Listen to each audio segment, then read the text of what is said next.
choo choo.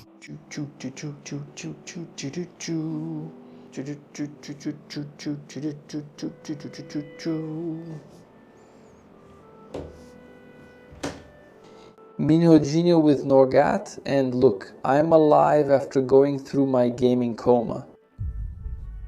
Dude, I took the beginning of the month to play some games, right? And damn, man, it's so good, bro. I finished 2 games this month. It was Final Fantasy 15, really good, and Persona 3 finally. And I don't know if it was my choice of games that was really good or what, but it brought back my enjoyment of appreciating games, you know? Let me just take a bite of this instant noodles here, man, because, right?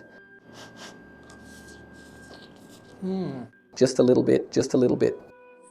But anyway, that's what I want to talk to you about today, about finishing games and how amazing that is, man.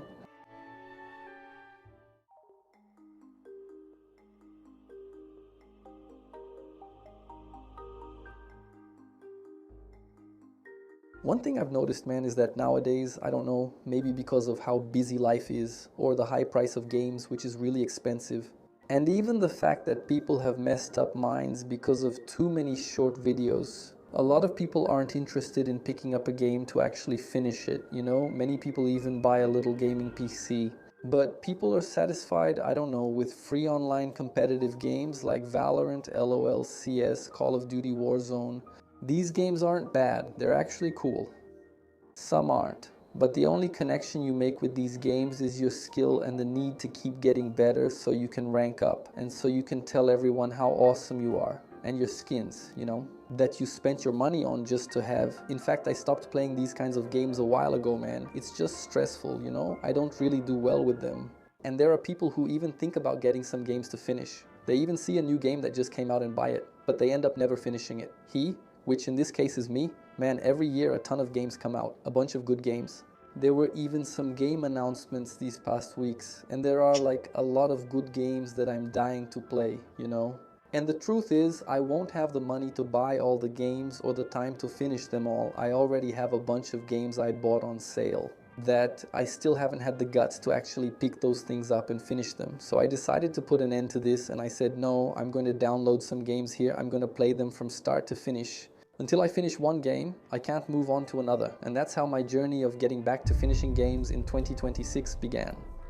It had been a long time since I felt what I felt. Man, I got emotional. Tears ran down my face. I got goosebumps, man. And after finishing a few games this year, I started to stop and think that maybe, pay attention, I don't know if I'm tripping here, but maybe games can be the detox for our current generation. Because, man, there was a time when liking video games was seen as a bad thing. I don't know, for your parents, uncle, grandfather, liking games a lot and spending time playing was a sign that you were going to be kind of a bum, you know?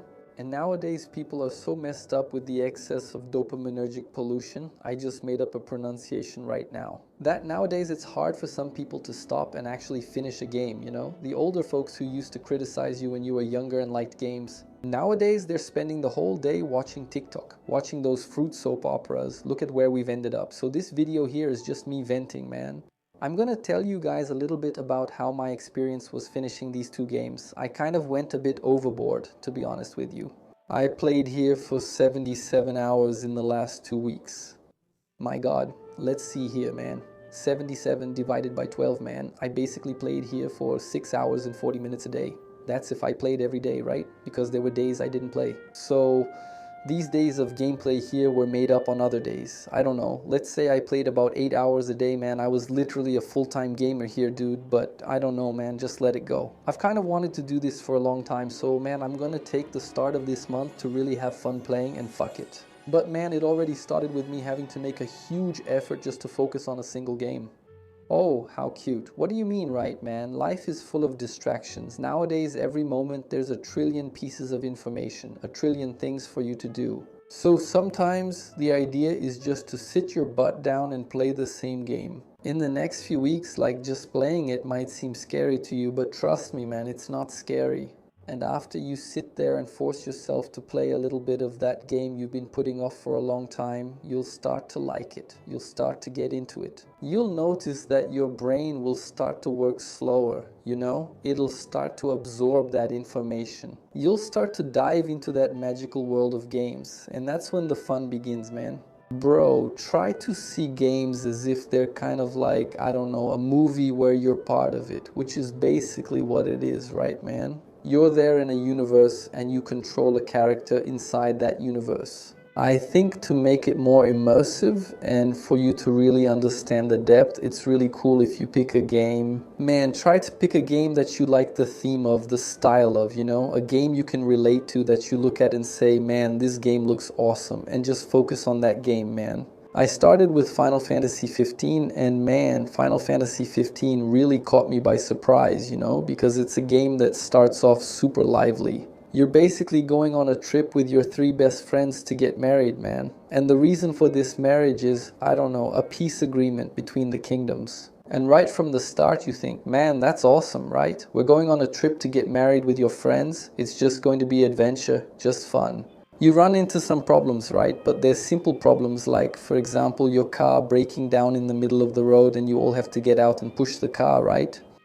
But it's all good, man. You do some odd jobs hunting monsters and you manage to pay for the car repair and you get back to your adventure with your friends. It's a really cool game, man, because at every moment you're strengthening your bonds with your friends. You're going through some really awesome landscapes. You face a lot of monsters. You camp several times with your friends. There's Ignis, who cooks up some amazing and delicious recipes for you guys. It's really awesome.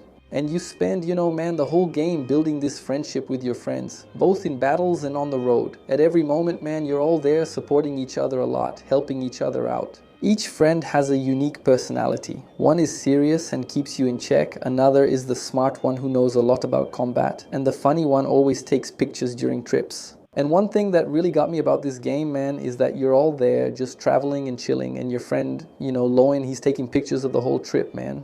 And at first you think, oh, okay, they put these characters in to take pictures, so he's kind of the guy who, you know, keeps the memories here, who takes screenshots of the game, right? Kind of the justification for having screenshots in the game, that's what I thought, right? But man, this thing about this guy taking the pictures, dude, that's what made me cry at the end of the game, man. That's what happens, right, man? You're there playing and everything. The game is super happy. Then the game goes from 0 like that really fast. It starts out all happy and suddenly you find out that while you were going to make this peace pact, your kingdom was invaded, right? You were basically betrayed. It was all a setup. Your father, you know, who is the king, passed away.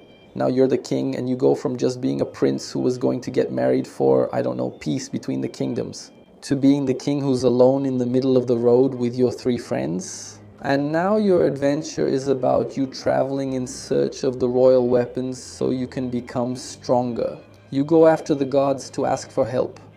And besides having to reclaim your kingdom, there's a darkness that's taking over the planet. And this darkness will make the sun never rise again and will fill the land with demons. Man, out of nowhere, all these problems start snowballing, you know? Then you start realizing, man, the game gets darker, the atmosphere gets heavier. Then you're there with your friends, you were all really happy. Out of nowhere, everyone starts feeling bad, you know? Everyone starts getting sad, man, and you start feeling all of this because you're part of it, you know?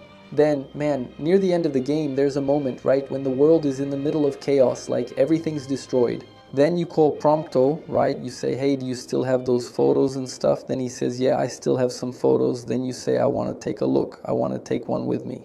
Then, man, you all get together there, right? The 4 friends gather and you all start looking at all the photos. Then, man, it's really cool because you'll see a bunch of photos there. You guys happy, like taking pictures with the chocobo, taking little pictures from the trip and all. And it's a really sad vibe, you know, like everything's destroyed. Then you pick one of the photos, right, that you guys took during the trip and you choose one photo to take with you. And then you go to the final battle. So, man, if you guys want to know more, play it. Just play it.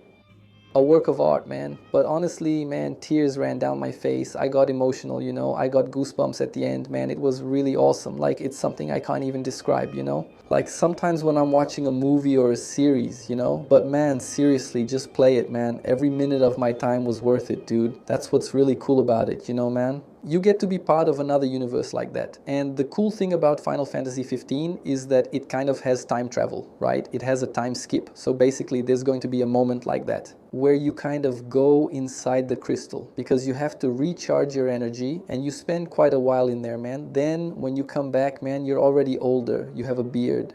The whole world is in darkness, right? Then you meet a guy there who's going to give you a ride in his car. But this guy was a little kid before. And his dream was to have a collection of little cactuses, man. There's some pretty famous little cactuses from Final Fantasy. So there's a quest you do. You go looking for these cactuses for him, right? You kind of buy them, these cactuses. Then you give him these cactuses as a gift. Then when you come back and he's kind of grown up, he gives you a ride in his car. And you see the little cactuses you gave him there, right in front of the car, you know. He put them there because he really likes those cactuses. I thought that was really awesome in the game. I was like, damn, man. I gave that thing to the guy and he kept it. That's awesome. It's like a side quest you don't have to do. Then I thought, what if I hadn't given him the cactuses? Would those cactuses not be here, you know? That's really cool, man. I had forgotten, dude, what that was like, you know? Getting excited about a story like this, you know? And now that I took some time to finish some games, I'm totally into doing more of that now, man. I also finished Persona 3, right, man? That was the first Persona I finished. This game is also a work of art. It's got more or less the same vibe as Final Fantasy 15, but it's a turn-based RPG with social links. Basically, you have to split your life between being a high school student and saving the world. So basically in Persona 3, man, there's a time called the dark hour, which happens at night during this dark hour, you know? Normal people kind of go into a trance, and you and your team, you can enter this dark hour and fight against the shadows, right? These shadows, they cause a lot of problems that happen in the real world, and we use personas to defeat these shadows. Personas are kind of like physical manifestations of our personalities. In this game, it's kind of like, I don't know, the stands from JoJo, you know? So this game is really cool because from the beginning, it makes it clear that the social bonds you make are very important. And this game is really cool because you fight against monsters. It has a calendar system, right? So the days go by. Have you played Stardew Valley? It's similar. Days pass and you form friendships with many characters in the game. There are friends you make at school, friends you make on the street. You can befriend a dog or an elderly couple who own an old bookstore, and it's a game that gives you that freedom, you know? You can choose what you want to do. And these choices will influence your gameplay. So you study in the morning, in the afternoon you can hang out with people, you can get a girlfriend, you can just go out for a walk. At night you fight against evil, and at the end of the game it's the same thing. The world is still in chaos. And you start to remember, right? Everything you built, all the friendships you made, and all these bonds give you the strength to defeat everything and save the world, you know? It's really cool. It's a pretty complex game. For me to properly explain this game to you, I'd have to make a video just about that. But it's an awesome game. I think it's a great entry point if you've never played a turn-based RPG and want to get into it, man. Play Persona 3 Reload, man. It's really good, dude. So now I started playing Persona 5 Royal. This little game here, it's intense, man. I've already got 35 hours in it. And I'm still at the very beginning of the game. It's a really big game, but I'm really enjoying it, man. Such an awesome game, dude. I kind of went a while without finishing any games. The last games I finished, man, weren't really immersive games, you know? I finished stuff like Mario Kart World, which is a game I don't even consider to have an ending, you know? I finished some Pokemon games. And let's be honest, Pokemon doesn't have much of a story. It's always the same thing. Pokemon is a game we play more for the nostalgia and the love for the Pokemon, right, man? So, I don't know, man. Most of the free time I had, I played some online game with my friends. Or, I don't know, I played Roblox, you know? So, I wasn't used to that feeling anymore, you know? Of finishing a game and feeling happy, man. You feel like you lived another life there for a while, you know? So I'm happy, man. I got that desire back now. Now I have a list of games to finish, man. I'm going to finish Persona 5 here, which I'm already playing. Then I want to finish, look, Final Fantasy 7 Remake, which I still haven't gotten around to playing, man. I'm going to finish 5 Corações e Teto Cheio de Amor. Resident Evil 4 is on my list too. Finishing games is really good, man. I think you need to pick up a game, some cool game, and have that experience of finishing it, you know? I don't think you'll regret it, man. Here's the challenge, man. Pick a game, a really cool one that you've had your eye on for a while. Finish it, and then come back to this video and comment about your experience, man. That's why I've been away the past few days. I was finishing games, but now I'm good, you know? I think I can get back to work now, man. But that's it. That's it for this video. I hope you guys liked it. I don't know. I just wanted to share a bit of what I've been up to these last few days. And that's it. See you in the next video. Take care. Bye.